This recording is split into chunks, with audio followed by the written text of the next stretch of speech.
Hola oyentes de Radio Sefarad, volvemos a plantearles un partido, una partida de ajedrez aquí en Jaque a la Mente con René Mayer hablando de Garry Kasparov. ¿Qué tal, Sí, René? muy bien, aquí ya estamos en primavera. La primavera de España. Vamos a recordar a los oyentes que esta es la tercera entrega que hacemos sobre Kasparov, una primera así en general para presentar al personaje, y hablamos de los primeros años hasta el momento clave de este mundial. En que hemos visto un poco rápido cómo el primer campeonato del mundo de 1984 entre Karpov y Kasparov se jugó y fue interrumpido por Campomanes cuando llevaban 48 partidas ya jugadas, lo cual nunca se había dado antes. Y estaba el pobre Karpov, había perdido 10 kilos y estaba en el camino, un mal camino. El camino. Como era 12 años mayor que Kasparov, no aguantó el embate con tanta resistencia. Bueno, pues ahí los dejamos y claro, como fue interrumpido, hubo un segundo encuentro. El segundo encuentro Karpov-Kasparov se celebró en 1985 y fue organizado en Moscú.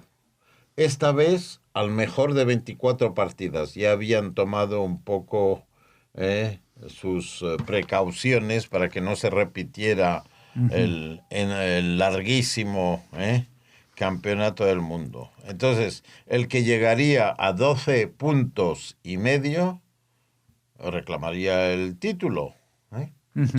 O sea, 24 como máximo, si se proclama, si llegaba a 12. Sí, 24 máximo. Si igualaban, pues... claro, podía acabar 12-12. Karpov conservaría el título. Ah, vale. Y si Kasparov llegaba a 12 y medio, Karpov conservaría o ganaría el título. Muy bueno, bien. Pues entonces aquí terminó.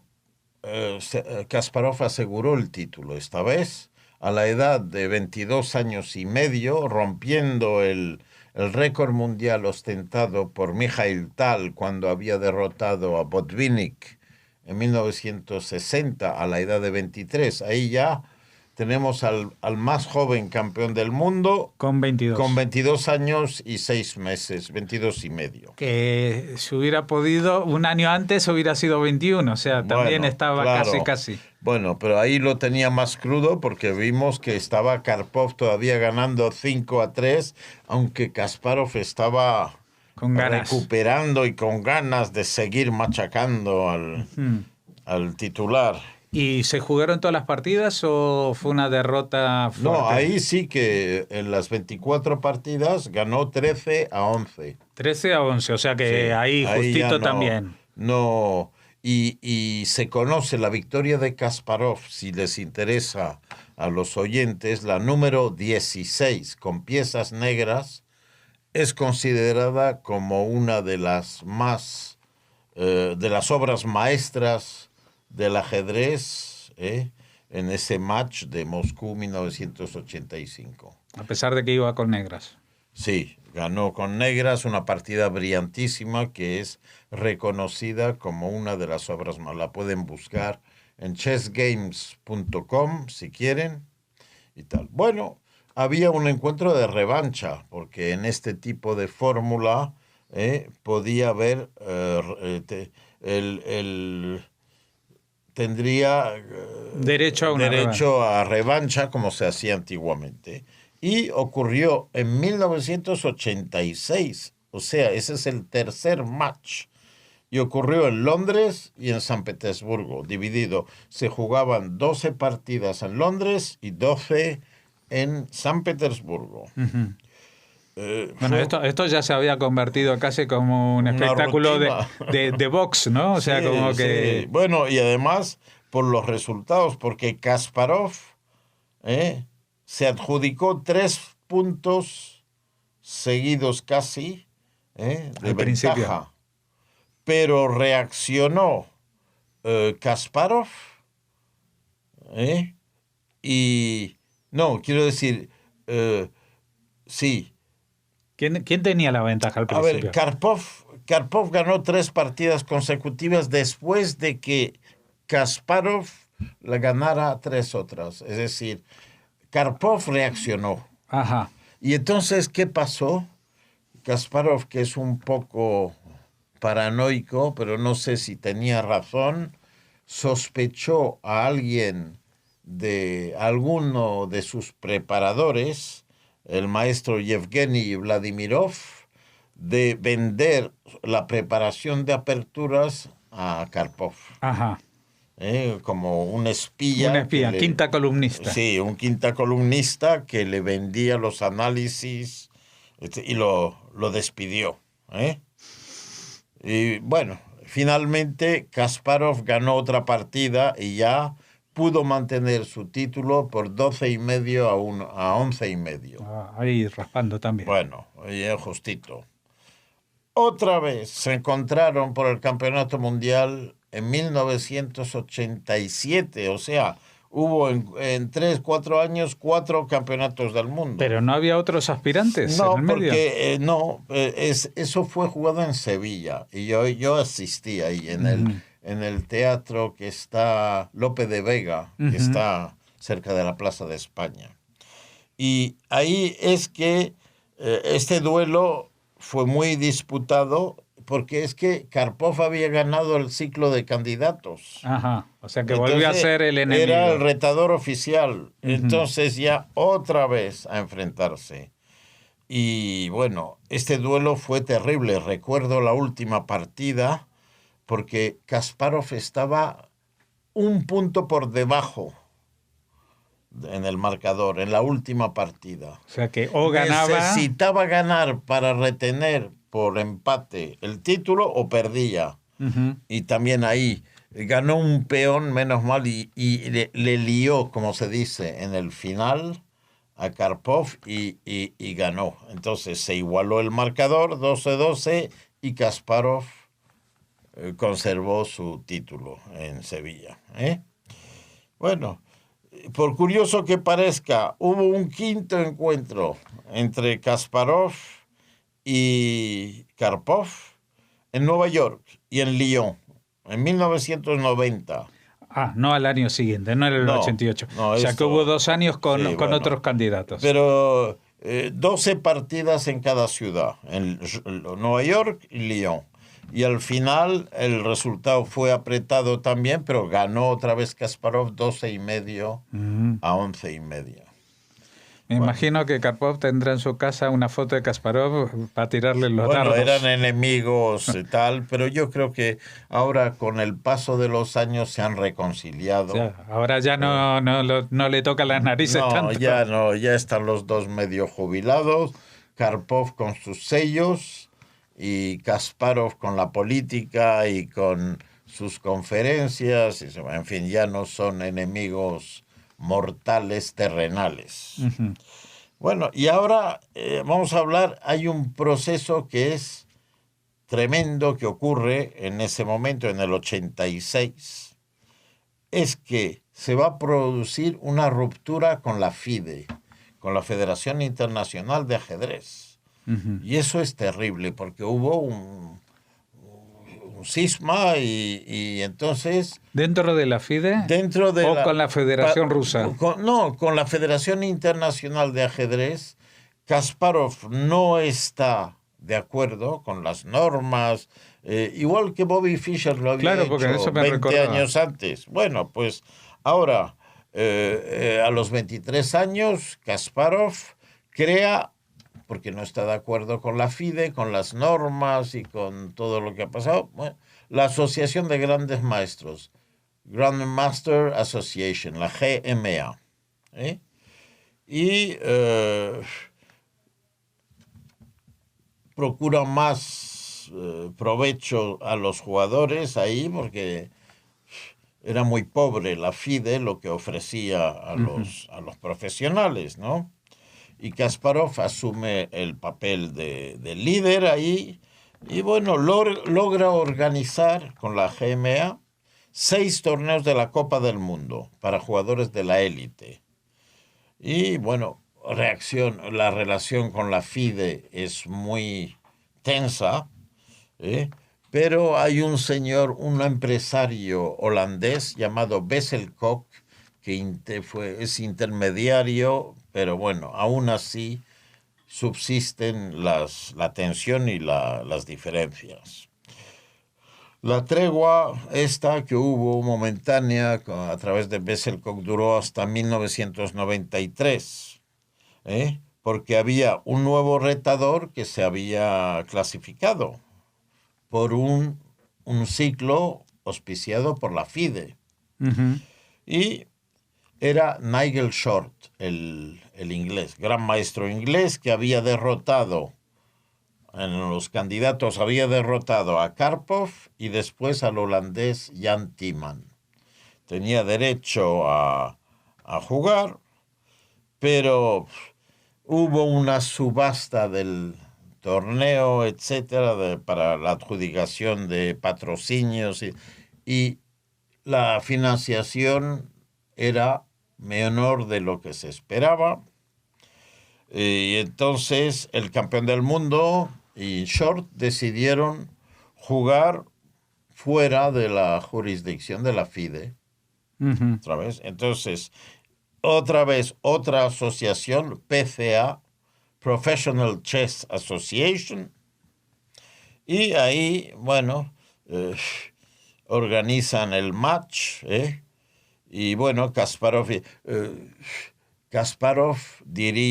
reconocería más tarde que fue el peor error de su vida crear este organismo paralelo, porque fue una estocada para el ajedrez mundial, tantas Ujú. decisiones.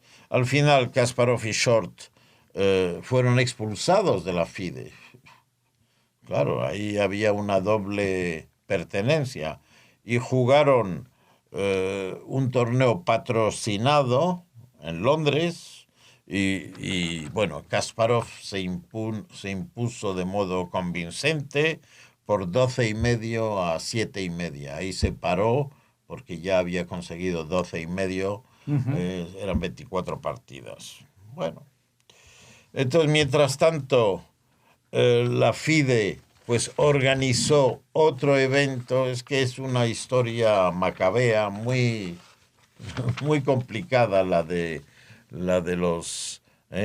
Entonces, con los 4 semifinalistas del ciclo de candidatos, la FIDE organizó otro campeonato del mundo, y lo ganó, bueno, era Jan Timman, el Karpov, etcétera, y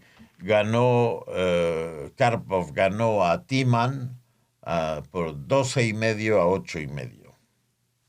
Entonces, claro, Karpov era proclamado campeón del mundo de la FIDE, mientras que Kasparov era campeón de la PCA, de la Professional Chess Ya. Association.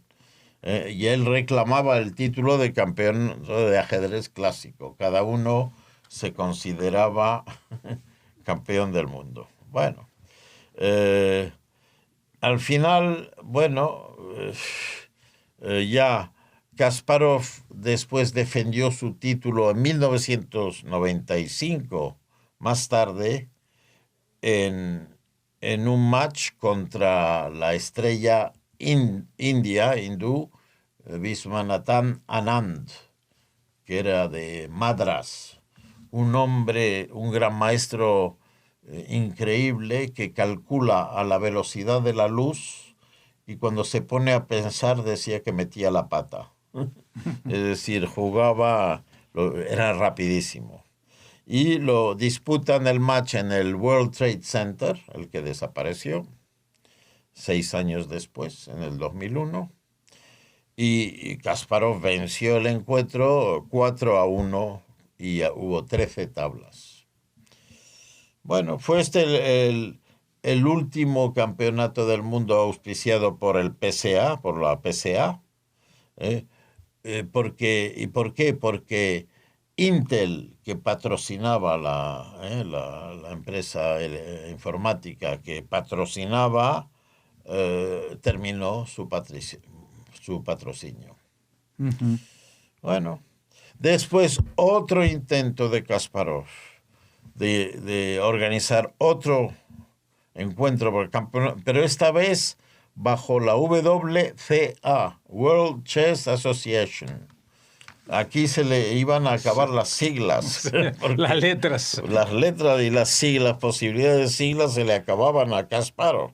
Esta vez él quiso montarlo con un español, un andaluz de Linares, el que organizaba el campeonato famoso, digamos, el mayor torneo del mundo, que era el Linares. Linares, sí. Bueno, pues a la base de este torneo era un señor Jaime Rentero, Luis Rentero, que tenía unos supermercados, le gustaba mucho el ajedrez y montó el torneo de Linares durante muchísimos años. Luis Rentero intentó patrocinar, tenían que luchar Shirov, que es un letón nacionalizado español, etcétera, y Kramnik, que era una estrella rusa, tenían que jugar en Cazorla, y después, ganó Shirov, pero Rentero en un momento admite que los fondos requeridos no existen. Entonces se fue al garete la World Chess Association, siempre por cuestiones de dinero, y Kasparov se quedó varado ahí, y finalmente se celebró un encuentro contra Kramnik. Y es ahí cuando Kasparov se encuentra con Kramnik en el 2000, ya es el final del cisma y Kramnik había sido un admirador y un alumno de Kasparov, mucho más joven, venía mucho mejor preparado y le pegó una paliza Kramnik a Kasparov en el 2000.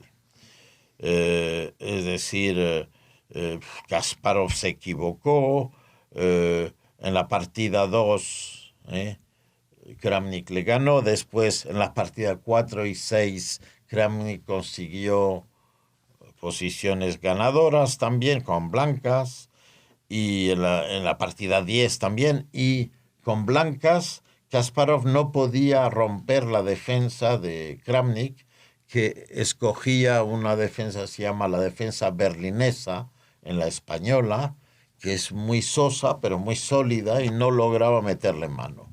Con lo cual, con las blancas ganaban Kramnik y con las negras empataba, con lo cual se adjudicó el título Kramnik. Eso fue un varapalo para el ostentoso y arrogante Kasparov, que había acampado a sus anchas. Eso fue un palo tremendo para el ego del campeón mundial.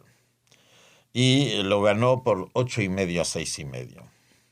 Bueno, y después, pero Kasparov seguía siendo el más fuerte del mundo, a pesar, había tenido una oveja negra, bajo la forma del joven ruso Kramnik, pero seguía ganando grandes torneos y permanecía como número 1 en el ranking mundial. Entonces, él reclamaba con su estatuto del número 1, que él se le debía reunificar los títulos y él tenía derecho a disputarlo. Esto fue lo que se pasó a llamar el Acuerdo de Praga, que fue auspiciado por el americano Yasser Seirawan, y debía jugar, estamos en septiembre de 2003, contra el campeón del mundo de la FIDE, Ruslan Ponomariov. Pero fue suspendido el encuentro porque rechazó firmar el contrato Ponomarev. Bueno, siempre es historias muy oscuras y macabeas. Al final se había planeado un encuentro contra el otro, el vencedor de 2004, Kasimdzhanov, también, pero falló, falta de fondos otra vez, y ya es cuando Kasparov, cansado ya de de tantos tejemanejes y tal, gana el prestigioso torneo de Linares por 9ª vez en 2005, y el 10 de marzo de 2005 anuncia que se retira de la competición. Kasparov, cansado ya de tantas asociaciones, de tantas así tribulaciones, muy frustrado porque la reunificación del título mundial no pudo concretarse bien, y entonces se iba a dedicar a los libros. Escribió unos libros, se llama Mis grandes predecesores, en 5 tomos, que es una obra muy importante, donde analiza todas las partidas importantes jugadas por los grandes maestros y en los campeonatos mundiales antes de Steinitz, Lasker, todo esto, todos los que le habían precedido, y se involucra por fin en la política rusa, Después ya lo único que hace es jugar unas partidas rápidas o partidas de exhibición, pero ya no. Es que para estar en la alta competición ya vio que le había pasado la hora. Se le pasó el arroz. Sí, el arroz ya no, de la paella estaba pasado y no. Ahí en Linares le pusieron una paella pasada. Bueno, evidentemente Kasparov sigue vivo, sigue más o menos actuando en política, porque le ha tocado vivir la era Putin, que es muy difícil para ser alguien político en la era Putin. Y si vuelve al ajedrez, pues le haremos un programita, pero de momento es lo que tenemos. Bueno, él ha jugado, el año pasado ha jugado una serie de partidas rápidas, transmitidas en directo por internet, por supuesto, con los mejores, con Magnus Carlsen, con el italiano Fabiano Caruana, con Wesley So, que es un filipino que vive que es americano ahora, y no lo hizo tan mal, a pesar de haber estado ausente 13 años del tablero alejado. No lo hizo mal en las partidas rápidas, conseguía posiciones buenas o ganadoras, pero el tiempo le traicionaba, porque necesitaba más tiempo para pensar. Claro. Pues nada, esto ha sido Kasparov. Sí, ya hablaremos de la política porque es importante. Muy bien, pues entonces les daremos otro capítulo la próxima entrega. Pues hasta entonces, que será dentro de 2 semanas. Muchas gracias por habernos llevado por la gloria y un poco de caída de la gloria de Kasparov. La gloria y decadencia de Kasparov.